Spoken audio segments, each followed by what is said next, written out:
Inside Out 2 is finally here, and I might not be the first to say it, but oh boy, did Pixar nail it! There is so much to unpack from this already iconic sequel, and there's no better way to start than by checking out what was arguably the best and most heartbreaking scene in the entire movie. I'm talking, of course, about the insanely accurate and gut-wrenching anxiety attack that Riley faced and the deeper meaning behind it. First off, kudos to Pixar for managing to show an example of a panic attack without sugarcoating it, because honestly, that's what made it so heartbreaking. As you know, in the back half of the movie, Riley was in the middle of her hockey tryouts game when she began to suffer from something that almost every adult will face from time to time, some more than others. It was an anxiety attack, and even though this wasn't the first time a Pixar or Disney character has panicked, this might be the first time that it felt truly authentic. Sure, in movies like Tangled, the main characters were put into positions that made them panic, like when Rapunzel and Flynn almost drowned together. But the sense of panic they conveyed was nothing compared to what Riley went through. Even though her situation wasn't life-threatening, it was real enough to evoke emotion from the audience and even made some viewers cry. Let's check out the moments that led up to Riley's anxiety attack.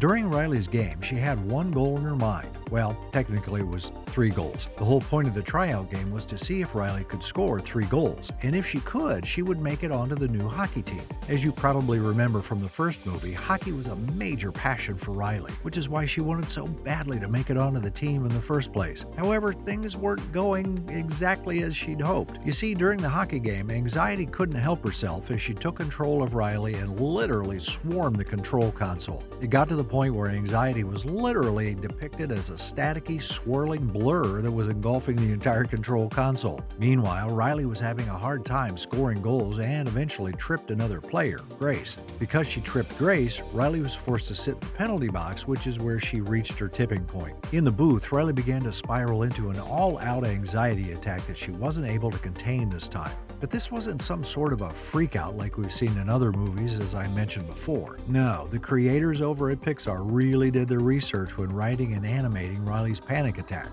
First, Riley's breathing became erratic as she started to lose control of herself, which was quickly followed by the sound of her pulse and heartbeat racing. In the theater, it was almost like you could feel your own chest pounding. That's how real it seemed. I mean, if you've ever had a panic attack, you'll know the exact feeling, to the point where you genuinely felt bad for Riley as she sat in the penalty booth. Thankfully, with help from her other emotions, Riley managed to bring herself back to reality and calm herself down before she tried to make things right with those around her. But before we get into how Riley managed to get through her crippling anxiety, we have some other questions that need to be considered first. Like, what really caused Riley to have such a significant anxiety attack?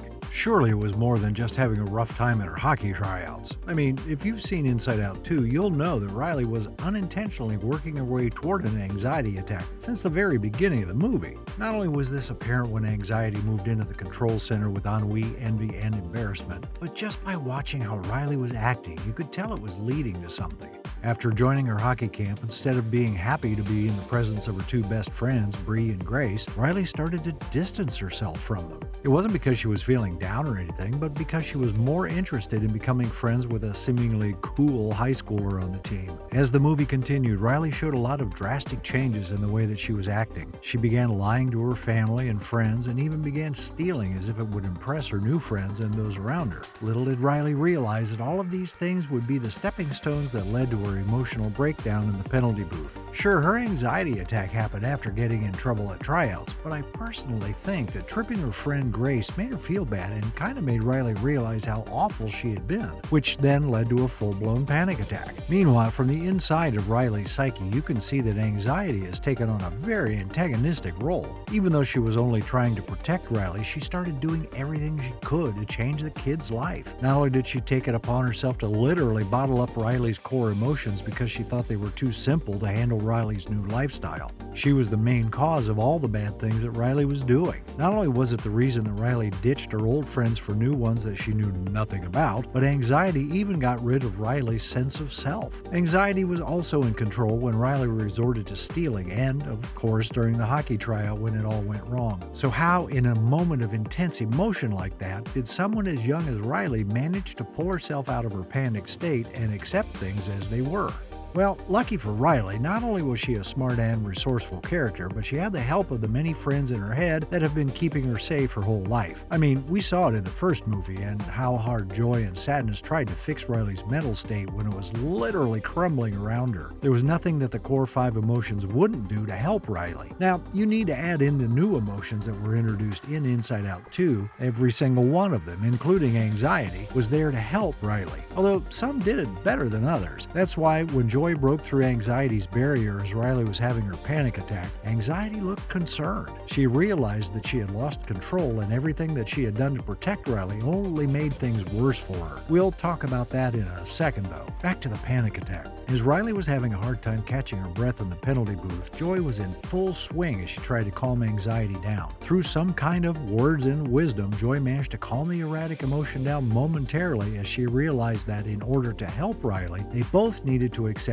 all of her memories, the good and the bad. This is the point in the movie that Joy decided to release the painful memories that she had been hiding from Riley's mind, and in doing so, the emotions helped Riley replace her old sense of self with a new, stronger one. As each of the emotions embraces Riley for who she was and who she now is, it allows Riley to get a deeper and better understanding of who she was supposed to be. The emotions weren't the only ones hard at work saving Riley, though, as the character herself began doing what she could to ground herself to reality. As you may have been taught to do if you're someone who's prone to anxiety attacks, Riley began purposely using all of her senses. She used her hands to touch and feel the texture of the seats in the penalty booth and took notice of the warmth from the sun. Doing things like this is a great way to keep your mind present rather than wandering as it tends to do during a panic attack. Once she was back and calmed down, Riley was shown apologizing to her friends and feeling a sense of relief from anxiety, though we all know that the emotion isn't gone forever. Perhaps Riley will have a better way of dealing with it next time though, or at least be ready for it. This may have been a very intense scene, but why exactly did it hit viewers so hard?